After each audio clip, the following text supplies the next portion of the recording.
Hi friends, मी विठ्ठल जोशी. या व्हिडिओमध्ये आपण सामान्य ज्ञानावर आधारित 20 प्रश्न पाहणार आहोत.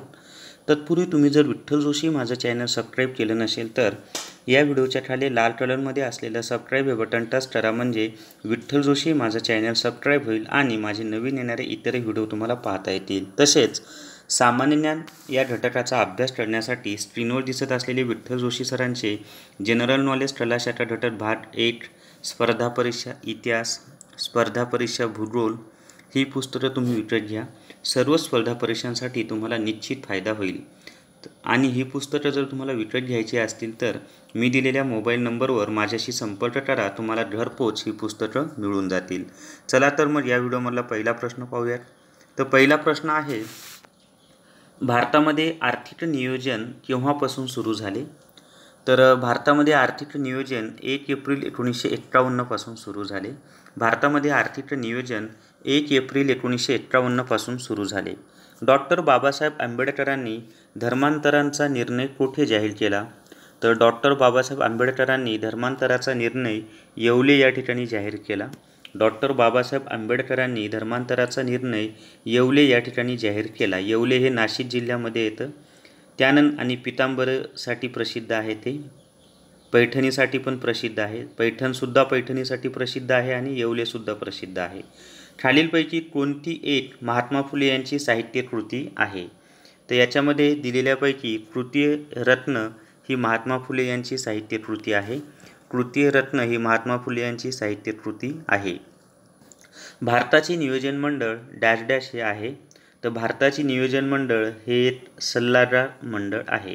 भारताचे नियोजन मंडळ सल्लागार मंडळ आहे. आता नियोजन मंडळ अस्तित्वातच नाही आहे. जिथे मोदी सत्तेमध्ये आल्यानंतर त्यांनी नियोजन मंडळ बरखास्त केलं. त्यानंतरचा प्रश्न आहे, व्हिटॅमिन एच्या कमतरतेमुळे कोणता रोग होतो? तर व्हिटॅमिन एच्या कमतरतेमुळे रातांधळेपणा हा रोग होतो. व्हिटॅमिन एच्या कमतरतेमुळे रातांधळेपणा हा रोग होतो. देऊळ या चित्रपटाचे दिग्दर्शक कोण आहेत? मी एक प्रातिनिधिक म्हणून एका पिक्चरचं घेतलेलं आहे. इतर कोणत्याही पिक्चरचं तुम्हाला विचारू शकतात. देऊळ या चित्रपटाचे दिग्दर्शक कोण आहेत? तर देऊळ या चित्रपटाचे दिग्दर्शक उमेश कुलकर्णी आहेत. देऊळ या चित्रपटाचे दिग्दर्शक उमेश कुलकर्णी आहेत. भीमा नदीचे उगमस्थान कोठे आहे? तर भीमा नदीचे उगमस्थान भीमाशंकर या ठिकाणी आहे. भीमा नदीचे उगमस्थान भीमाशंकर या ठिकाणी आहे. मुळा व मुठा या नद्यांचा संगम कोणत्या ठिकाणी होतो? तर मुळा व मुठा या नद्यांचा संगम पुणे या शहरामध्ये होतो. मुळा व मुठा या नद्यांचा संगम पुणे या शहरामध्ये होतो. शिवाजी महाराजांचे जन्मस्थळ कोणत्या तालुक्यात आहे? तर शिवाजी महाराजांचे जन्मस्थळ जुन्नर तालुक्यामध्ये आहे. शिवाजी महाराजांचे जन्मस्थळ जुन्नर तालुक्यामध्ये आहे. जुन्नर तालुक्यामध्ये शिवनेरी हा किल्ला आहे, त्या ठिकाणी शिवाजी महाराजांचा जन्म झालेला आहे. थंड हवेचे ठिकाण माथेरान कोणत्या जिल्ह्यात आहे? तर थंड हवेचे ठिकाण माथेरान हे रायगड या जिल्ह्यामध्ये आहे. थंड हवेचे ठिकाण माथेरान हे रायगड या जिल्ह्यामध्ये आहे. आणि जर का तुम्हाला तालुका विचारला तर कर्जत तालुक्यामध्ये येतं माथेरान, आणि नेरळ रेल्वे स्टेशनपासून माथेरानला जावं लागतं. भारताचा घटनात्मक प्रमुख कोण असतो? तर घटनात्मक प्रमुखलाच आपण नामधारी प्रमुख नामधारी प्रमुख असं म्हणतो. तर भारताचा घटनात्मक प्रमुख किंवा नामधारी प्रमुख हे राष्ट्रपती असतात. भारताचे घटनात्मक प्रमुख किंवा नामधारी प्रमुख हे राष्ट्रपती असतात. आणि भारताचे वास्तव प्रमुख पंतप्रधान असतात. हेच जर घटक राज्यामध्ये सांगायचं झालं तर राज्याचे घटनात्मक किंवा नामधारी प्रमुख राज्यपाल असतात आणि राज्याचे वास्तव प्रमुख मुख्यमंत्री असतात. आणि भारताचा घटनात्मक प्रमुख राष्ट्रपती आणि वास्तव प्रमुख पंतप्रधान. तर हे चारही याच्यावर प्रश्न तुम्हाला विचारतात. लोकायुक्त ही संस्था डॅश डॅश स्तरावर काम करते? तर लोकायुक्त ही संस्था राज्य या स्तरावर काम करते. लोकायुक्त ही संस्था राज्य स्तरावर काम करते. आणि लोकपाल ही देश पातळीवर काम करते. लोकपाल विधेयकासाठीच अण्णा हजारे यांनी फार मोठं आंदोलन उभं केलं होतं. समुद्राचे भरतीचे पाणी नदीच्या मुखात जिथपर्यंत आत शिरते तेवढ्या नदीच्या भागाला डॅश डॅश म्हणतात. तर समुद्राचे भरतीचे पाणी नदीच्या मुखात जिथपर्यंत आत शिरते तेवढ्या नदीच्या भागाला खाडी असे म्हणतात. समुद्राचे भरतीचे पाणी नदीच्या मुखात जिथपर्यंत आत शिरते तेवढ्या नदीच्या पात्राला ठाडी असे म्हणतात. कोकणामध्ये अनेक ठाड्या आहेत, साधारणपणे 20-22 ठाड्या आहेत कोकणामध्ये. भारताचे सर्वात उत्तरेकडील राज्य कोणते? तर भारताचे सर्वात उत्तरेकडील राज्य जम्मू काश्मीर आहे. सोपा प्रश्न आहे हा.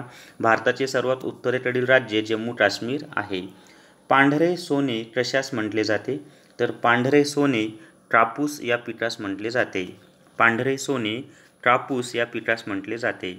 ठाणे जिल्ह्यात किती महानगरपालिका आहेत? तर ठाणे जिल्ह्यामध्ये सध्या 6 महानगरपालिका आहेत.